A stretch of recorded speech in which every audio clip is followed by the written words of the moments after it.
একদিন তোমারি নাম মসজিদে হবে গেলান, মসজিদে হবে গেলান। একদিন তোমারি নাম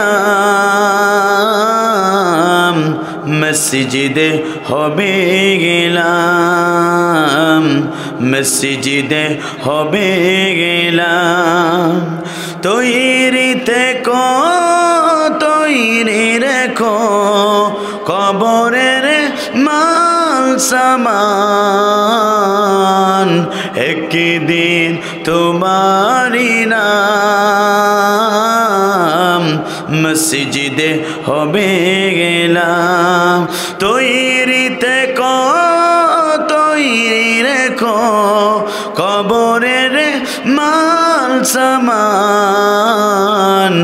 একদিন তোমারি নাম মসজিদে হবে গেলান, মসজিদে হবে গেলান।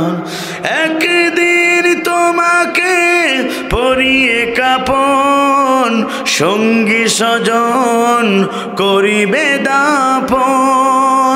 হঠাৎ চলে যাবে আদরের ধন, প্রিয় মা বাবার ভাসিয়ে নয়ন।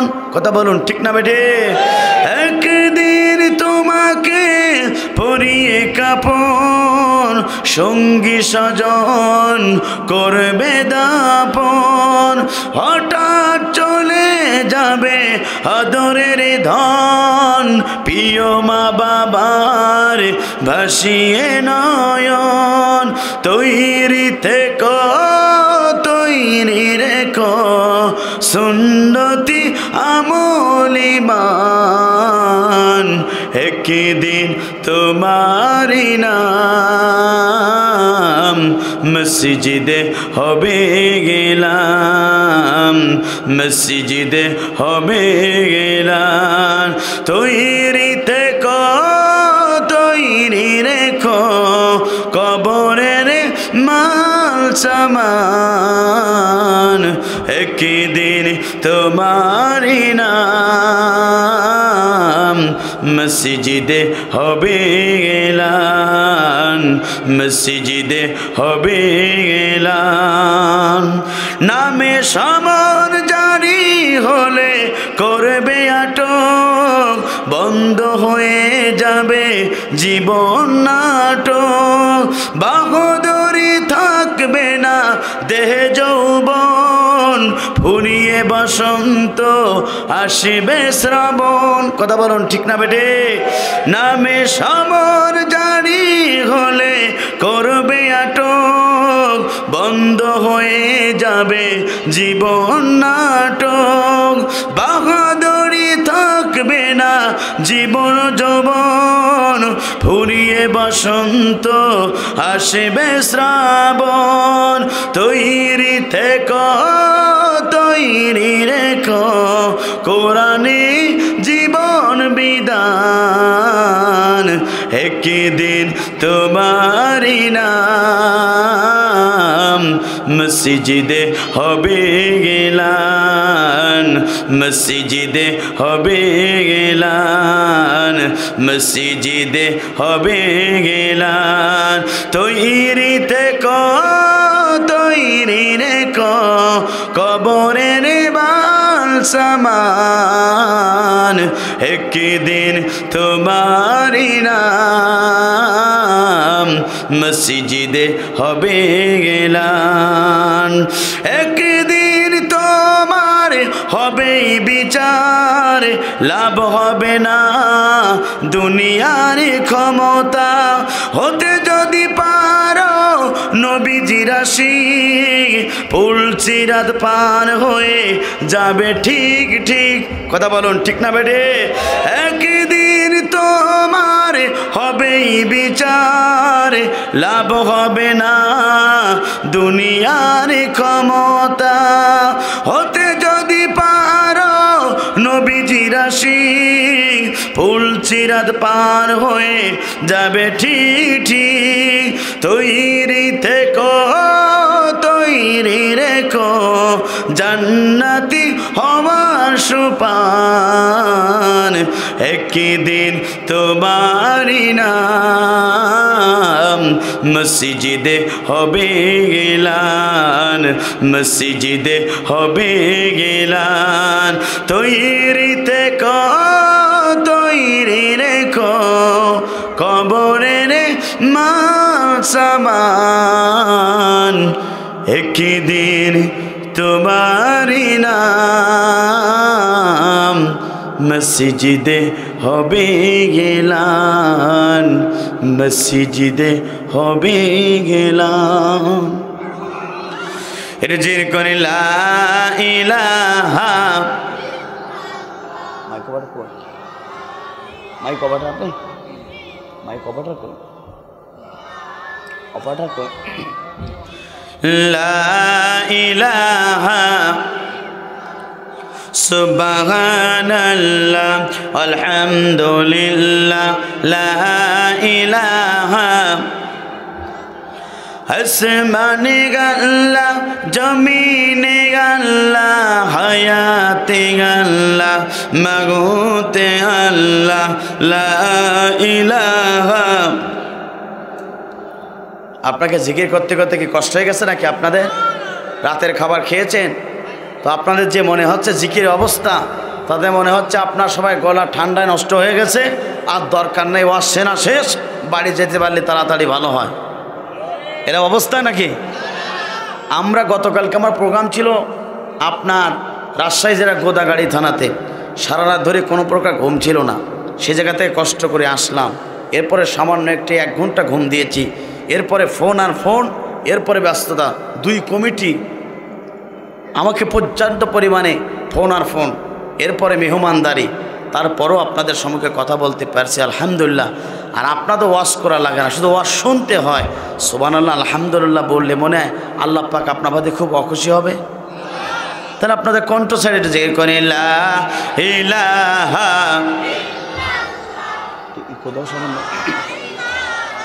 লা ইলাহা সুবহানাল্লাহ আলহামদুলিল্লাহ লা ইলাহা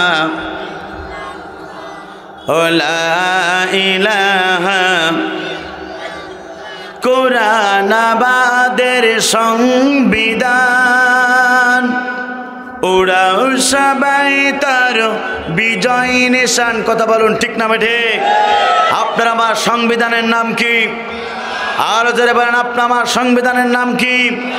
কারা কারা মুসলমান 2 হাত তুলে একটু আল্লাহকে দেখান। আমরা জাতিতে কি হাই হাই আপনার মুসলমান পরিচয় দিয়ে কষ্ট হচ্ছে নাকি? আমরা জাতিতে কি? আর জোরে বলেন আমরা জাতিতে কি? আমরা জাতিতে মুসলমান আমাদের রব হচ্ছে আল্লাহ আমাদের তা হচ্ছে জনাবে মুহাম্মদ রাসূলুল্লাহ সাল্লাল্লাহু আলাইহি সাল্লাম আর আমাদের জীবন গ্রন্থ নামাজ আল্লাহর কোরআন। কথা বলুন ঠিক না ঠিক? সুতরাং আমাদের রব হচ্ছে আল্লাহ নেতা হচ্ছে জনাবে মুহাম্মদ রাসূলুল্লাহ সাল্লাল্লাহু আলাইহি সাল্লাম আমাদের জীবন গ্রন্থ নামাজ আল্লাহর কোরআন। সুতরাং কেউ যদি কোরআনের বিরুদ্ধে কথা বলে কেউ যদি বিশ্বনবীর বিরুদ্ধে কথা বলে কিছুদিন আগে আমরা দেখতে পেরেছিলাম ফ্রান্সের সরকারের প্রধানমন্ত্রী ম্যাক্রো বিশ্বনবীকে নিয়ে কটূক্তি করেছিল। গোটা পৃথিবীর মুসলমানেরা ইসলাম প্রেমিক কোরআন প্রেমিক যারা বিশ্বনবীকে ভালোবাসে বিশ্বনবীর আশিকে রসুল হওয়ার কারণে মাথায় কাপড়ের কাপড় বেঁধে বাংলাদেশে গোটা পৃথিবীর মুসলমানেরা প্রতিবাদ জানিয়েছিল। কথা বলুন ঠিক না বেঠে? সুতরাং আমাদের হচ্ছে আল্লাহ আমাদের নেতা হচ্ছে নবী মুহাম্মদ রাসূলুল্লাহ সাল্লাল্লাহু আলাইহি সাল্লাম। এখানেই শেষ নয় নূহ আলাইহিস সালাম কালিমার দাওয়াত দিয়েছিল জাতির লোকেরা নূহের সাথে বেয়াদবি করেছিল অত্যাচার নির্যাতন করেছিল। মুসলিম জাতির পিতা ইব্রাহিম আলাইহিস সালাম কালিমার দাওয়াত দিয়েছিল ইব্রাহিমকে দুনিয়ার মাঝ থেকে বিদায় গ্রহণ করার জন্য সে নমরুদ ষড়যন্ত্র করেছিল। আল্লাহ পাক নমরুদকে ন্যাংরা মশা দিয়ে সাইজ করেছিল। কথা বলুন ঠিক না বেঠে? শুধু এখানে শেষ নয় আপনার আমার নবী বিশ্বনবী আখিরি জামানা নবী যে নবীর চেহারা দেখলে পরে 3 সন্তানগুলো পিতা হারানোর বেদনা ভুলে যায় যে নবীর চেহারা দেখলে পরে বিধবা তাদের স্বামী হারানোর বেদনা ভুলে যায় যে নবীর চেহারা দেখলে পরে এই পৃথিবীতে যারা বিশ্বনবীর প্রিয় সাহাবায়ে কেরামরা খোদার নির্ভর হয়ে যেত। বিশ্বনবী যখন কালেমার দাওয়াত দিয়েছিল, মিথ্যা মামলাকে দীর্ঘ 29টি মাস কারাবরণ করেছিল, গাছের লতা পাতা পর্যন্ত বিশ্বনবী চিবিয়ে চিবিয়ে খাওয়াইছিল, কিন্তু কালেমার দাওয়াত থেকে, ইসলাম থেকে 1 ইঞ্চি সরে দাঁড়ায় নাই। সেই নবীর উম্মত, কথা বলুন ঠিক না বেটে? এখানেই শেষ নয়, বিশ্বনবীর প্রিয় সাহাবায়ে কেরামরা এই কালেমার দাওয়াত দেওয়ার কারণে, ইসলামের দাওয়াত দেওয়ার কারণে, হাকিমউদ্দিন দিন কায়েমের কথা বলার কারণে তারা ফাঁসির মঞ্চে গিয়েছে, হাত দিয়েছে, চোখ দিয়েছে, কান দিয়েছে, বাতিল শক্তির কাছে মাথা নত করি নাই, ঈমানও বিক্রি করি নাই। কথা বলুন ঠিক না বেটে?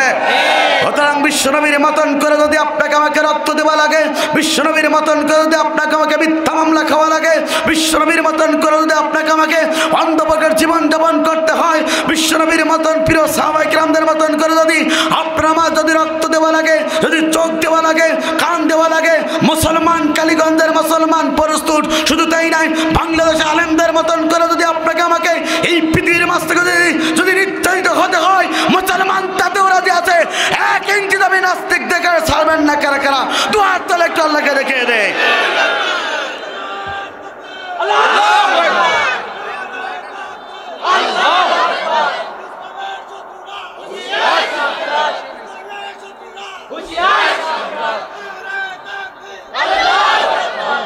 লিল্লাহে তাকবীর।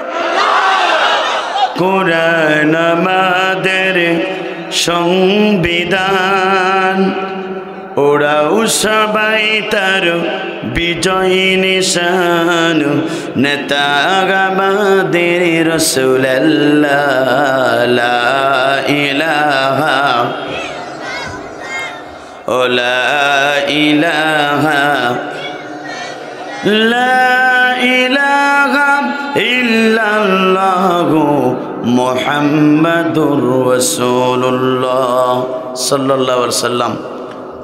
আলহামদুলিল্লাহ, বাংলাদেশের দক্ষিণ পশ্চিমাঞ্চলের বাংলাদেশের ঐতিহ্যবাহী বিভাগ খুলনা বিভাগের বাংলাদেশের প্রথম আন্তর্জাতিক খ্যাতিমানের রোড, যে রোড দিয়ে বাংলাদেশের পশ্চিমাঞ্চল দক্ষিণ অঞ্চলের গাড়িগুলা স্বাধীনতার পরে যেত, সে অন্যতম একটি জেলা, ঝিনাইদহ জেলার কালীগঞ্জ থানার 12 পাকিয়া জামে মসজিদ মহল্লাবাসীর উদ্যোগে আয়োজিত আজকের এই একদিনব্যাপী তাফসীরুল কোরআন মাহফিলের মজ্জাজ মুহতারাম সাহেবে সদর, সম্মানিত সভাপতি, বিশিষ্ট শিক্ষাবিদ, 12 পাকিয়া কেন্দ্র মসজিদের সম্মানিত সভাপতি, আমার অত্যন্ত শ্রদ্ধেয় ব্যক্তিত্ব, বয়বৃদ্ধ জ্ঞানবৃদ্ধ ব্যক্তিত্ব, ছাত্র গড়ার কারিগর জনাব মাস্টার মোহাম্মদ আব্দুস সাত্তার সাহেব, আতানুল্লাহ ফি হায়াতি। আমরা দোয়া করি সম্মানিত সভাপতিকে ইসলামের জন্য, কোরআনের জন্য কবুল করুক। চিৎকার করে বলুন আল্লাহুম্মা আমিন।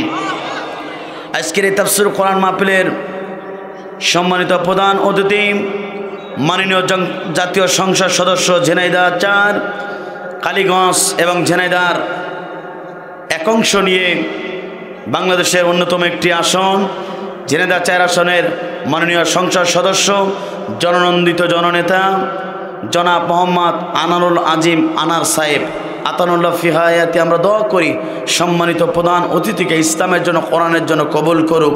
চিৎকার করে বলুন আল্লাহুম্মা আমিন। বিশেষ উপস্থিত থাকবেন 4 নম্বর নিয়ামত পরিষদের সুযোগ্য চেয়ারম্যান, জননন্দিত জননেতা জনাব রাজু আহমেদ রনি লস্কর। আমরা দোয়া করি সম্মানিত চেয়ারম্যান সাহেবের জন্য, এই বাংলাদেশের সবচেয়ে শ্রেষ্ঠতম একজন চেয়ারম্যান হিসেবে আল্লাহ পাক তাকে কবুল করুক। চিৎকার করে বলুন আল্লাহুম্মা আমিন। এতক্ষণ যাবৎ আপনাদের সময়কে কোরআন এবং হাদিস থেকে আলোচনা করছিলেন, যার কলিজার ভিতর আল্লাহ রাব্বুল আমিন 30টা পড়াকে রেকর্ড করে দিয়েছেন। আমার বন্ধুবার বিহারি মোড় জামে মসজিদের সম্মানিত খতিব সাহেব, সারা বাংলাদেশের প্রত্যেকটা অঞ্চলে যিনি কোরআনের কথা বলেন, বিষ্ট আলেমে দ্বীন হযরত মাওলানা খালিদ হাসান বিন শহীদ আতানুল্লাহ ফি হায়াতে। আমরা দোয়া করি সম্মানিত মেহমানকে বাংলাদেশের প্রত্যেকটি অঞ্চলের জন্য তার কণ্ঠকে কবুল করুক। চিৎকার করে বলুন আল্লাহুম্মা আমিন। আজকের তাফসীর কোরআন মাহফিলের প্রধান আকর্ষণ বাংলাদেশের বিষ্ট মিডিয়া ব্যক্তিত্ব, ইসলামী সংস্কৃতি জগতে এক উজ্জ্বল জ্যোতিষ্ক, আকিস কলেজ অ্যান্ড স্কুলের সম্মানিত প্রভাষক, ঠিকানা টিভির সম্মানিত চেয়ারম্যান, আমার অত্যন্ত শ্রদ্ধা ব্যক্তিত্ব, বাংলাদেশের টেকনাফ থেকে তেঁতুলিয়া, রূপসা থেকে পাথরিয়া পর্যন্ত সহ বিশ্বের মানচিত্রে যার শর্ট ফিল্মগুলো দেখে অনেক মানুষ বিমুগ্ধ হয়ে যায়, খুশি হয়ে যায়, জনাব কবির বিন সামাদ সাহেব, আমরা দোয়া করি আল্লাহ রাব্বুল আমিন তাকে সুস্থ রেখে আজকের তাফসীর মাহফিলে জাতির জন্য যেন কোরআন এবং হাদিস থেকে অত্যন্ত সুন্দর একটি আলোচনা করতে পারেন, সেই তৌফিক দান করুক। চিৎকার করে বলুন আল্লাহুম্মা আমিন। স্টেজে বসে হযরত উলামায়ে কেরাম, বিশিষ্ট ব্যক্তিবর্গ, বিশেষ করে আমার ভাইরা ভাই, আপনাদের এলাকার কৃতি সন্তান জনাব শফিক আহমেদ, এবং আমাকে মেহমানদারি করেছেন আপনার জামাল ইউনিয়ন পরিষদের সাবেক চেয়ারম্যান, জননন্দিত জননেতা জনাব একেএম শহীদুল ইসলাম সহ স্টেজে বসে হযরত উলামায়ে কেরাম, সামনে বসে মুরব্বি কেরাম, যুবক ভাইরা, ছোট্ট ছোট বাচ্চারা, পর্দার আড়ালে আমার শিক্ষিত মা বোনেরা, বিভিন্ন এলাকা থেকে স্কুল, কলেজ, ইউনিভার্সিটির শিক্ষার্থীবৃন্দ এবং বিভিন্ন এলাকা থেকে ইমাম এবং খতিব সাহেবগণ, জাতির বিবেক সাংবাদিকবৃন্দ, জাতির বাংলাদেশ প্রশাসনের ডিপার্টমেন্টের ইন্টেলিজেন্সের সদস্যবৃন্দ, শোয়েবনগর কামিল মাদ্রাসার সম্মানিত শিক্ষক মণ্ডলী সহ সকলকে জানাচ্ছি আন্তরিক সালাম। আসসালামু আলাইকুম ওয়া রাহমাতুল্লাহি ওয়া বারাকাতুহু।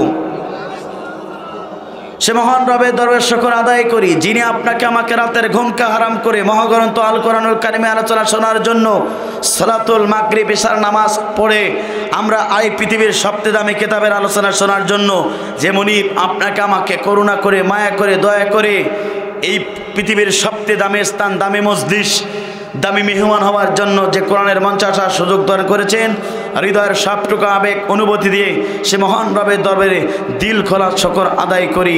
চিৎকার করে বলেন আলহামদুলিল্লাহ, আলহামদুলিল্লাহ, আর জোরে বলেন আলহামদুলিল্লাহ। রব্বানা লাকাল হামদ হামদান কাসীরান তাইয়্যিবান মুবারাকান ফিহে।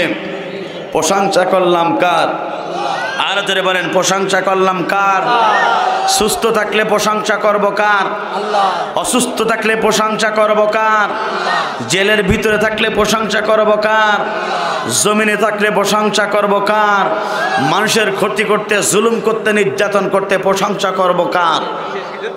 তাও করবেন না।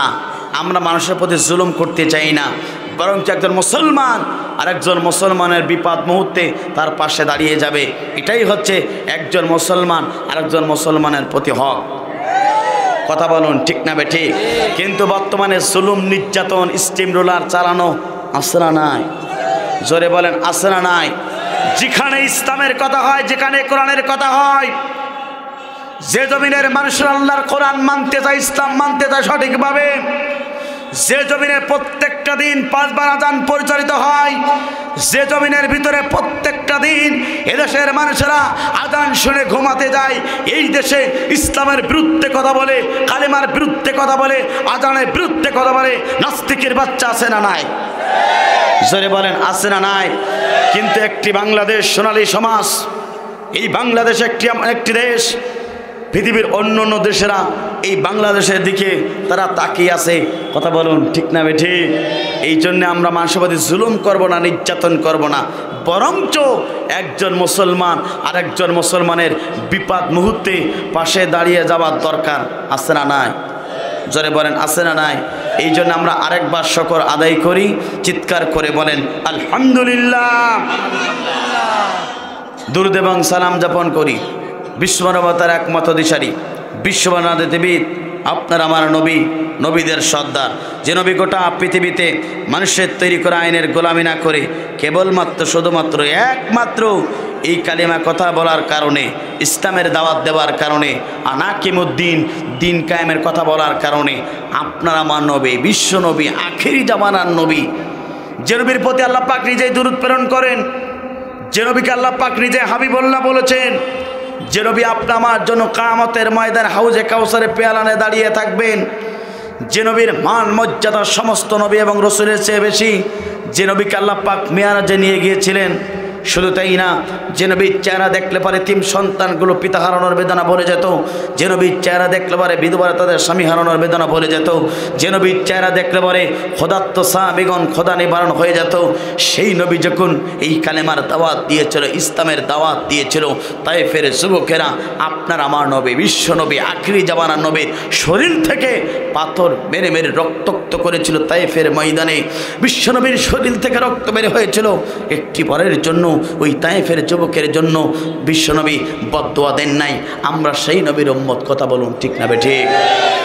যে নবীর প্রিয়তম স্ত্রী একদিন হঠাৎ করে শরীরের ভিতরে তেল লাগাবেন, দেখলেন বিশ্বনবীর শরীরে কেন যেন দাগ আছে। আল্লাহ নবীর স্ত্রী বিশ্বনবীকে বলেন, ইয়া রাসূলুল্লাহ, হাবিব আল্লাহ, আপনার শরীরে তো পর্যাপ্ত পরিমাণে দাগ দেখা যাচ্ছে, জীবনে কি আপনার কন্যাদের বসন্ত বেরিয়েছিল?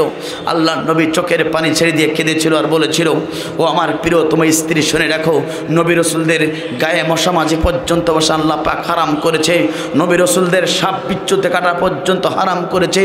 আমি বিশ্ব নবী ওই তায়েফের যুবকদেরকে জাহান্নামের পথ থেকে বাঁচানোর জন্য এই কালিমার দাওয়াত যখন আমি দিয়েছিলাম, তায়েফের যুবকরা আমার কালিমা গ্রহণ করলো না, বরঞ্চ ইসলাম কবুল না করে আমাকে রক্তাক্ত করার জন্য তারা পাথর মেরেছিল। আমি তায়েফের ময়দানে 3টা বার বেহুশ হয়ে গিয়েছিলাম। সেই পাথরের দাগ পর্যন্ত এখন আমার শরীর থেকে মিশে নাই, সেই শরীরে এখন পর্যন্ত আছে। কিন্তু আমি নবী বিশ্ব নবী তাদের জন্য বদদোয়া নেই নাই। সেই নবী আপনার আমার নবী, কথা বলুন ঠিক না বেঠিক?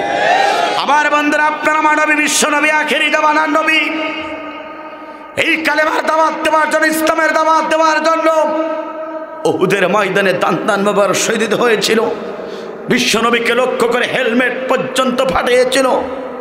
আপনারা আমার নবী বিশ্বনবী আখিরি জামানার নবী, যে নবী সুপারিশ ছাড়া কিয়ামতের ময়দানে কেউ জান্নাতে যেতে পারবে না, সে নবী যখন কালিমার দাওয়াত দিয়েছিল, রক্তাক্ত হলো, নিজের দান্তার বাবা শহীদ হয়েছিল। কালিমার দাওয়াত দেওয়ার কারণে শিয়াবে আবু তালেবে আবু জেলের সরকারের মামলা খেয়ে দীর্ঘ 29টি মাস কারাবরণ করেছিল। কারাবদ্ধ অবস্থায় দুনিয়ার সমস্ত খাবারগুলো বন্ধ দেওয়া হয়েছিল। বিশ্বনবী প্রিয় সাহাবায়ে কেরামরা সহতরাম গাছের লতা পাতা পর্যন্ত চিবিয়ে চিবিয়ে খেয়েছে।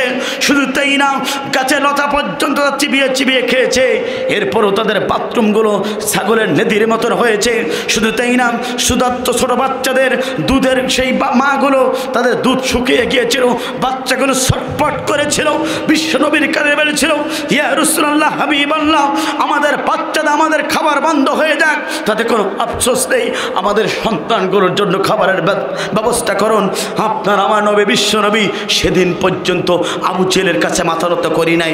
বিশ্বনবী আপনার আমার নবী, আমরা সেই নবীর উম্মত, কথা বলুন ঠিক না ঠিক?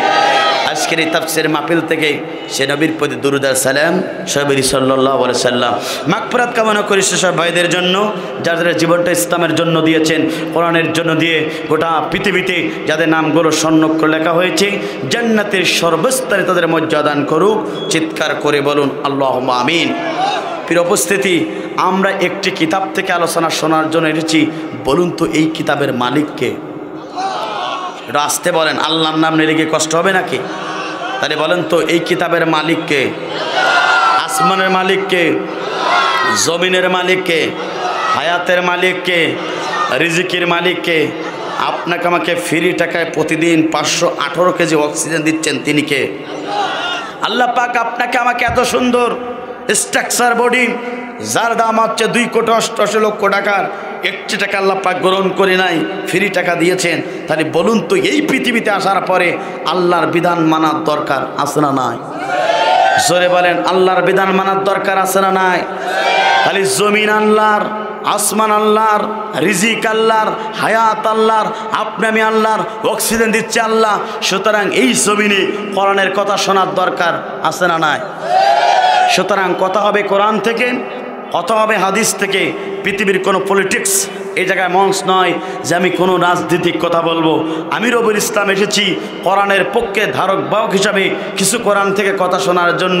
আবার কোরআন থেকে কথা শোনার পরে যেন কিছু কিছু মুসলমানদের মুনাফিকদের মন, আপনার মুসলমান আছে যেন কলিজার ভিতরে আগুন না ধরে। কথা বলুন ঠিক না বেঠি? কথা হবে কোরআন থেকে, কথা হবে হাদিস থেকে, আর হাদিসের বাইরে আমি কোরআনের বক্তব্য দেই না, আজও দেব না।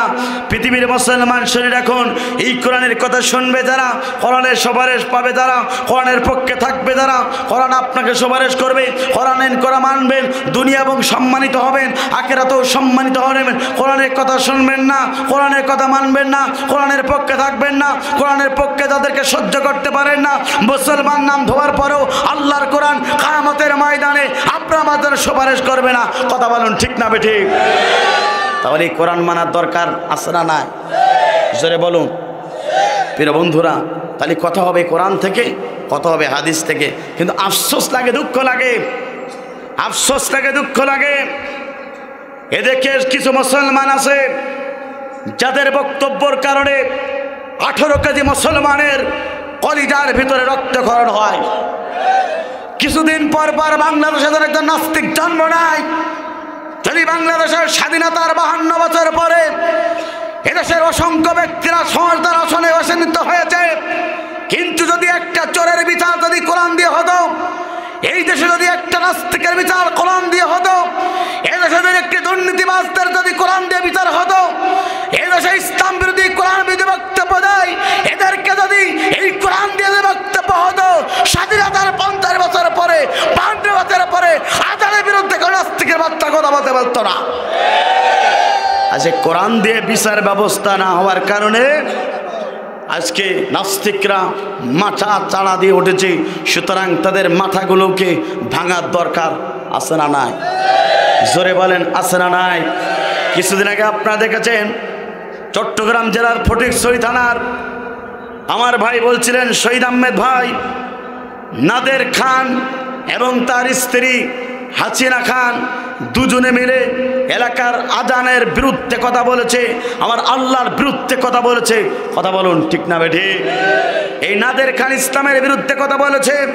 আমার আল্লাহর ধ্বনি যে দেশের প্রত্যেকটা দিন 5 ওয়াক্ত আজান হয়, যে দেশের মানুষেরা ফজর আজান শুনে ঘুম থেকে ভাঙে, যে দেশের মানুষেরা ঈশার নামাজ আদায় করে আজান শোনার পরে সেই দেশে কোনো নাস্তিকের বাচ্চা ইসলামের বিরুদ্ধে কথা বলতে পারে না, আমার আল্লাহর ধ্বনির বিরুদ্ধে কথা বলতে পারে না। যারা ইসলামের বিরুদ্ধে কথা বলবে, আজানের বিরুদ্ধে কথা বলবে, অনতিবিলম্বে বাংলাদেশ সরকারের কাছে, প্রধানমন্ত্রীর কাছে উদাত্ত আহ্বান জানাবো, বাংলাদেশে যারা এই কোরআনের বিরুদ্ধে কথা বলবে, আমার আল্লাহর বিরুদ্ধে কথা বলবে, আলেমদের বিরুদ্ধে কথা বলবে, তাদের বিরুদ্ধে অবশ্যই অ্যাকশন নেওয়ার দরকার আছে না নাই? আপনি যদি অ্যাকশন নেন, আপনি যদি তাদেরকে গ্রেফতার করেন, বাংলাদেশে 18 কোটি মুসলমান আপনার পক্ষে থাকবে, বাংলাদেশে 18 কোটি মুসলমান আপনাকে ধন্যবাদ দেবে যদি কেউ ইসলামের বিরুদ্ধে কথা বলে তার দৃষ্টান্তমূলক শাস্তি দিলে। আর আপনি মুসলমান পরিচয় দেবেন।